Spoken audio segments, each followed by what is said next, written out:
Ελληνικές ομάδες και Ευρώπη. ΠΑΣ Γιάννηνα. Η πρώτη και μοναδική έως σήμερα συμμετοχή του Άγιαξ της Υπήρου στα ευρωπαϊκά κύπελα ποδοσφαίρου πραγματοποιήθηκε τη σεζόν 2016-17 στα πλαίσια του Europa League, με τους Υπηρώτες να καλούνται να αντιμετωπίσουν την νορβηγική Odd Grenland για τον δεύτερο προκριματικό γύρο του θεσμού.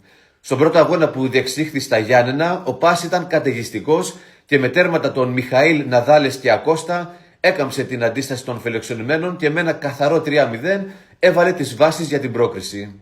Στην ρεβάνς της Νορβηγίας, ωστόσο, οι Νορβηγοί με το 3-0 της κανονικής διάρκειας έφεραν την υπόθεση πρόκρισης στα ίσα. Ο ΠΑΣ Γιάννηνα χρειάστηκε το γκολ του Κούτρι στο 97ο λεπτό της παράτασης και πήρε την πρόκριση για τον τρίτο προκριματικό γύρο, εκεί όπου θα τον περίμενε η Ολλανδική Alkmaar. Στο πρώτο παιχνίδι στην Ολλανδία, το γκολ του Λούκασεν στο 36ο λεπτό της αναμέτρησης έδωσε προβάδισμα πρόκρισης στους γηπεδούχους της Alkmaar. Η ρεβάνς στην Ελλάδα πραγματοποιήθηκε στο γήπεδο του Περιστερίου στην Αθήνα.